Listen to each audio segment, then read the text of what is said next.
오늘 저희들에게 주시는 하나님의 말씀 함께 봉독합니다. 이사야 3장 24절로 4장 6절 말씀입니다.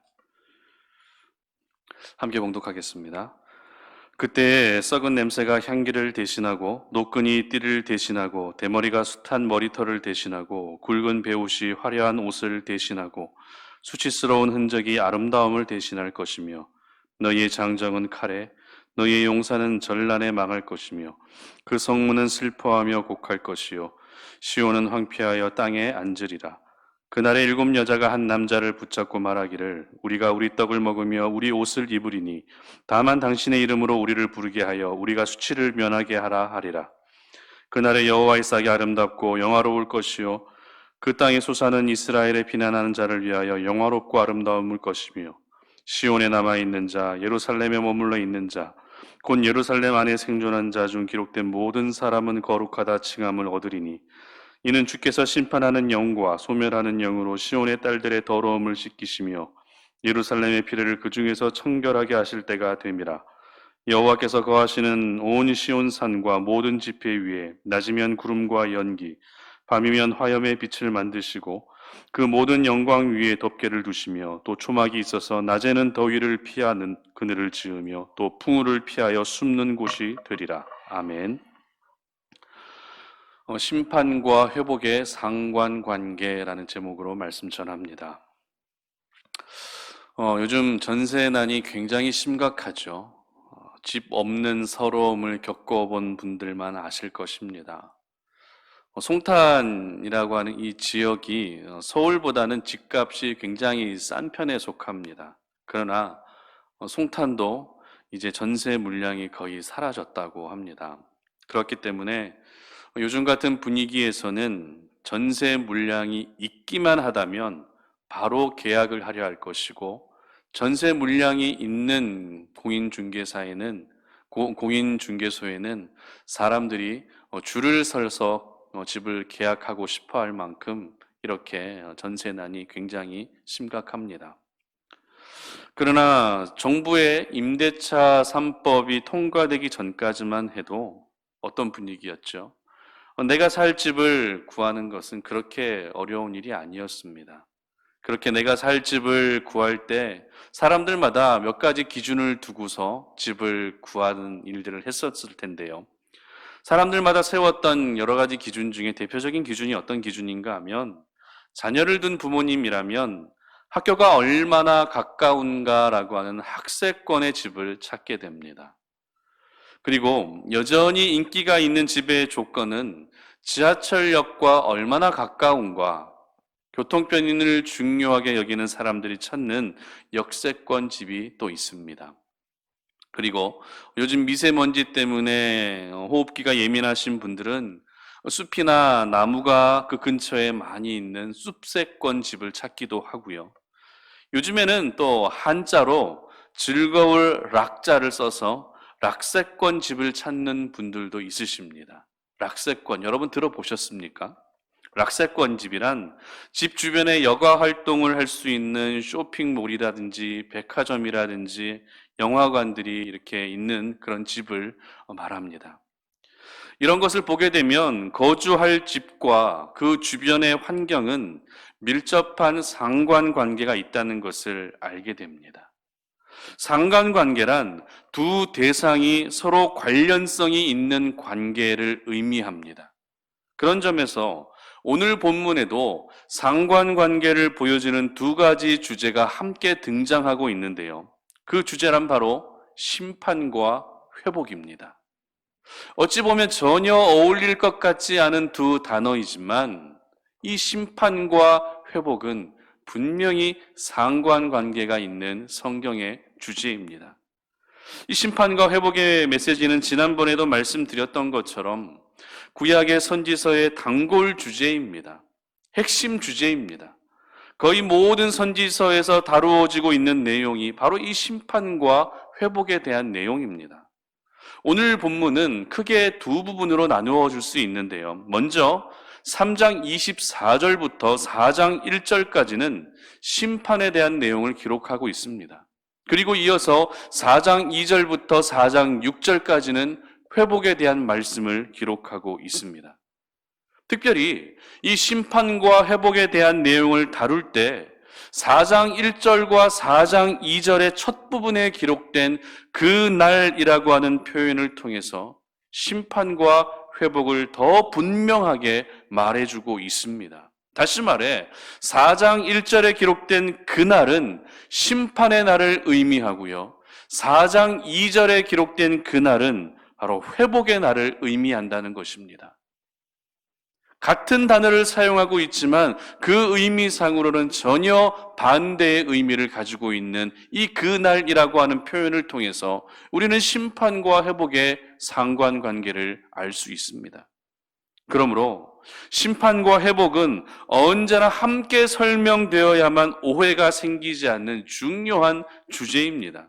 그렇기 때문에 심판을 이야기하지 않고 회복만을 이야기하는 것은 불가능하고요. 반대로 회복을 이야기하지 않고 심판만을 이야기하는 것 역시 성경적이지 않다라는 것입니다. 우리가 하나님의 심판과 회복을 가장 쉽게 이해할 수 있는 상황이라고 한다면 부모님들이 아이들을 체벌할 때가 아닐까 생각이 됩니다.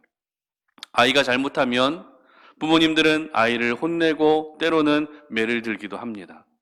하지만 아이들을 향해서 매를 들고 아이들을 체벌하는 부모님들의 마음이 어떤 마음이죠?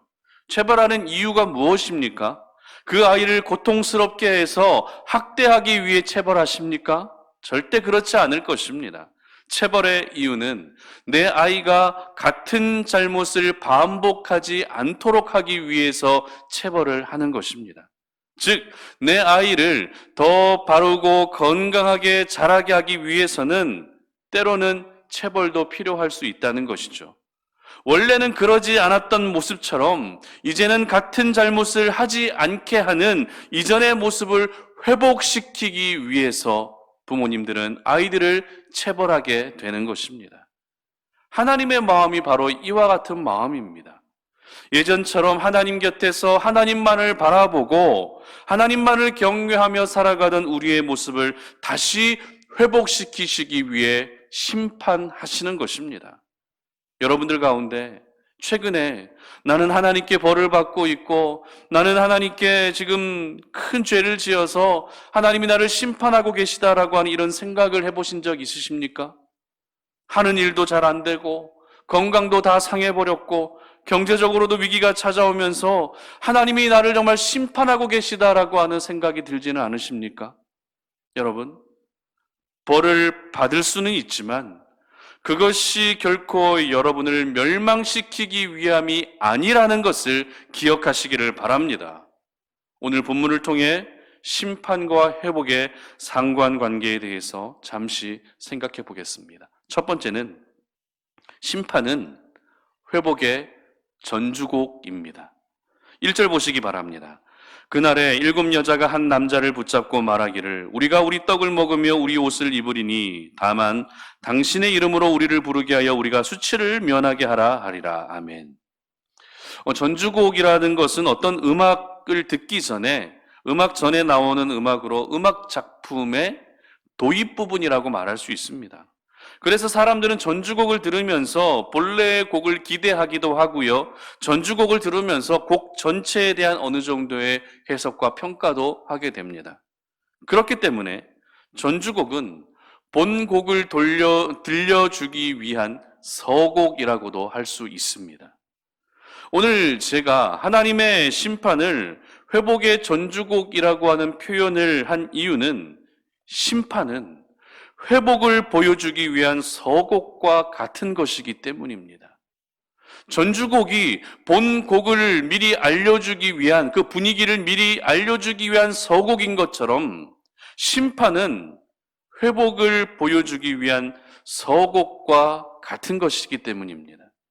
만약 하나님께서 이스라엘 백성들을 향해서 회복에 대한 마음이 전혀 없으셨다면 회복에 대한 계획이 전혀 없었다면 오늘 본문은 4장 1절에서 끝이 나야 됩니다.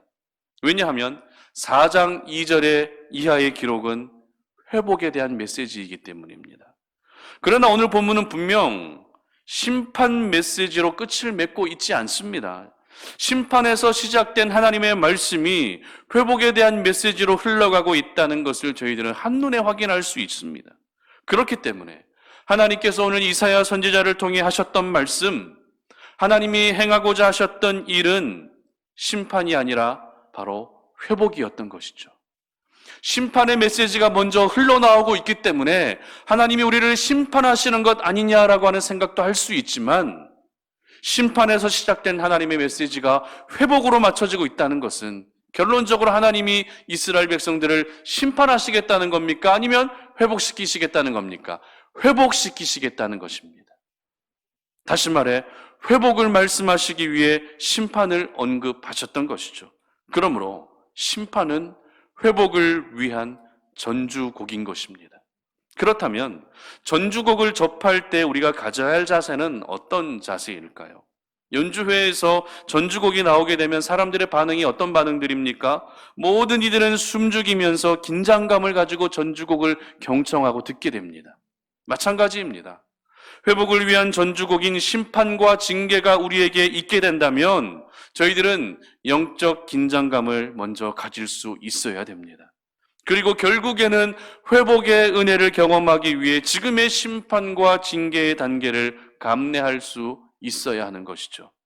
징계가 힘들다는 이유로, 버티기 어렵다는 이유로 모든 것을 포기하는 것이 아니라 이 징계와 심판마저도 내가 참고 인내하게 되면 반드시 하나님이 허락하시는 회복의 은혜가 임하게 될 것을 기대하며 기다리는 것이 바로 전주곡을 접하는, 전주곡을 듣고 있는, 전주곡을 경험하고 있는 사람들의 신앙의 자세여야 한다는 것입니다. 당시 이스라엘 백성들은 하나님의 심판만 보면서 하나님께 버림받았다라고 생각했지만 하나님은 끊임없이 선지자들을 통해 회복에 대한 메시지를 하셨습니다. 회복에 대한 약속을 끊임없이 하셨습니다. 그리고 깨어있는 몇몇 사람들은 결코 하나님의 심판으로 좌절하지 아니하고 심판 가운데에서도 회복을 꿈꾸며 기다리고 있었습니다.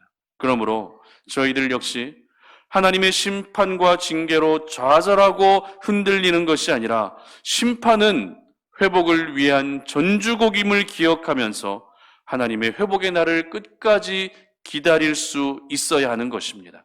그래서 결국에는 찾아오게 될 회복의 큰 은혜를 누릴 수 있는 우리 송탄 오륜의 모든 가족들이 되시기를 주님의 이름으로 축복합니다. 심판으로 멸망받는 인생이 아니라 심판의 과정을 거쳐 결국에는 회복되어지는 그런 은혜를 경험하시는 저와 여러분들 되시기를 다시 한번 주님의 이름으로 축복합니다. 두 번째는 회복은 심판의 결과물이다라는 것입니다. 2절입니다. 다 같이 한번 보겠습니다. 그날에 여호와의 싹이 아름답고 영화로울 것이요 그 땅의 소사는 이스라엘의 피난한 자를 위하여 영화롭고 아름다울 것이며. 아멘. 심판과 회복은 서로 뗄래야 뗄 수 없는 깊은 연관성을 가진 성경의 주제라고 말씀을 드렸습니다. 왜냐하면 조금 전에 살펴봤던 것처럼 심판은 회복을 위한 전주곡이기도 하지만 반대로 회복은 심판의 결과물이기도 하기 때문입니다. 회복이 심판의 결과물이라는 것은 회복이 있기 위해서는 무엇이 있어야 된다고요? 심판의 과정이 반드시 있어야 된다는 말로 이해해도 틀리지 않을 것입니다. 어떤 일이든지 결과를 얻기 위해서는 그에 합당한 과정이 필요합니다. 좋은 성적을 얻기 위해서는 그만큼 열심히 공부를 해야 합니다. 돈을 벌기 위해서는 그만큼 일을 열심히 하거나 잘 해야 됩니다. 회복의 은혜도 마찬가지입니다. 가만히 앉아 있는다고 해서 회복의 은혜가 찾아옵니까? 절대 찾아오지 않습니다. 회복이라고 하는 것은 이전에 좋았던 모습으로 다시 돌아간다는 그런 의미입니다. 다시 돌아가기 위해서는 내가 무엇이 잘못되었고 어디서부터 문제가 생겼는지를 스스로 깨닫고 점검하는 그런 과정들이 필요한 것이죠. 하나님의 심판과 징계가 왜 필요합니까? 바로 저희들 스스로 깨닫고 알게 하기 위해서 하나님의 심판이 임하는 것입니다. 하나님께 우리가 벌을 받고 하나님께 채찍을 맞았다라면 그 심판과 채찍을 통해서 나의 죄는 무엇이고 내가 하나님을 떠났던 부분들은 무엇이고 어디서부터 잘못되었는지 스스로 깨닫고 돌이키는 과정들이 필요하기 때문에 심판의 과정들을 하나님이 허락하신다는 것입니다. 징계를 받는 그 순간만큼은 너무 아프고 괴롭지만 그 과정을 통해 나의 문제를 깨닫게 되고 그 과정을 통해 나의 문제를 스스로 파악하게 되면 그때부터 어떤 은혜가 임합니까? 이전에 신실하던 모습으로 조금씩 회복되어져 가는 것입니다. 그러나 문제는 저희들이 지금까지 그랬던 것처럼 하나님의 심판과 징계가 나를 무너뜨리고 나를 멸망시키기 위한 것으로 착각하며 살고 있을 때가 많다는 것입니다. 요즘 집에서 애완동물을 기르는 분들이 많이 계시죠. 만약 여러분들이 아끼고 사랑하는 애완동물이 갑자기 어디 아픈 곳이 있게 되면 그것을 치료하기 위해 동물병원으로 가서 필요에 따라 수술칼을 들어야 될 수도 있고요. 또 뾰족한 주사바늘을 그 애완동물에게 꽂아야 될 수도 있습니다. 그런데 애완동물은 자신을 향해 날카로운 칼과 뾰족한 바늘을 들이대는 의사를 보며 어떻게 생각할까요? 나를 죽이려 하는구나, 나를 해하려 하는구나 라는 생각을 가지고 더 으르렁대며 반항할 것입니다. 그러나 실상은 날카로운 칼을 대고 뾰족한 바늘을 꽂을 수밖에 없는 이유는 그 동물의 회복을 위해서 그럴 수밖에 없는 것입니다. 우리 하나님 역시 회복을 위해 날카로운 칼을 들기도 하시고 또 뾰족한 바늘을 들 수밖에 없을 때가 있습니다. 그렇기 때문에 저희들은 애완동물들과 같이 나를 죽이려 한다고 하는 잘못된 생각을 버리고 하나님의 심판과 하나님의 징계가 나를 회복시키기 위함이라는 것을 신뢰할 수 있어야 하는 것이죠. 그렇기 때문에 회복은 심판의 결과물인 것입니다. 심판은 결코 심판을 낳지 않습니다. 심판은 무엇을 낳습니까? 바로 회복을 낳는 것입니다. 우리 하나님은 언제나 회복의 중심을 두고 계시는 분이시기 때문에 심판하신 후에 우리의 그 만신창이가 된 모습으로 살아가도록 그냥 내버려 두지 않으십니다. 다시 회복되고 다시 일어설 수 있도록 모든 방법으로 저희들에게 다가오시고 저희들의 손을 잡아주십니다. 우리 눈에서 흐르는 눈물을 닦아주실 뿐만 아니라 우리를 하나님의 품으로 꼭 안아주시기도 하십니다. 왜요? 하나님은 언제나 우리에게 회복의 은혜를 베풀어 주시기 위해서입니다. 이와 같은 회복의 은혜를 여러분 모두가 오늘 하루도 경험할 수 있기를 주님의 이름으로 축복합니다. 말씀을 맺겠습니다. 심판과 회복은 그 주제가, 그 내용이 너무 다르기 때문에 별개의 것으로 생각할 수 있습니다. 그러나 결코 심판과 회복은 별개의 것이 아닙니다. 심판과 회복의 이 영적 상관관계는 하나님이 만드신 또 하나의 법칙 중에 하나입니다. 그러므로 심판은 회복의 전주곡임을 기억하시기 바랍니다. 회복은 심판의 결과물임을 기억하시기를 바랍니다. 그래서 심판의 때에는 영적 긴장감을 가지고 우리 자신의 죄악을 회개하는 시간을 가지시고, 그리고 회복의 때에는 하나님의 나라와 영광을 위해 더욱더 수고하며 살아가시는 우리 송탄 오륜의 모든 가족들 되시기를 주님의 이름으로 축복합니다. 함께 기도합니다. 하나님 아버지 감사합니다. 오늘 우리가 이 시간에 주의 말씀을 듣고 기도하며 오늘 하루를 시작합니다. 우리가 이 땅을 살아갈 때 어떤 이는 심판의 시간들을 겪고 있기도 하고 또 어떤 이는 회복의 과정들을 또 겪고 있는 분들도 계실 것입니다. 그러한 일들을 겪으며 우리의 정말 미천한 지식으로 생각하기에는 심판과 회복은 별개의 것이다 라고 생각하는 일들이 얼마나 많은지 모릅니다. 그러나 심판과 회복은 뗄래야 뗄 수 없는 하나님의 나라의 또 하나의 영적 상관관계인 법칙 중에 하나임을 기억합니다. 그렇기 때문에 우리가 오늘을 살아갈 때 심판을 받고 있다 할지라도, 징계 가운데 있다 할지라도 그것은 회복을 위한 전주곡임을 기억하게 하시고, 회복의 시간을 겪고 있다면 그것은 심판의 결과물이다라는 것을 잊지 않게 하셔서 늘 깨어 긴장하며 자신의 죄악들을 돌이킬 수 있게 하시고, 그리고 언제나 주님 앞에 쓰임받는 하나님의 나라를 위해서 나의 시간과 나의 마음과 정성을 드릴 수 있는 그러한 귀한 일꾼들로 살아갈 수 있도록 도와주시옵소서. 감사드리며 예수님의 이름으로 기도드립니다. 아멘.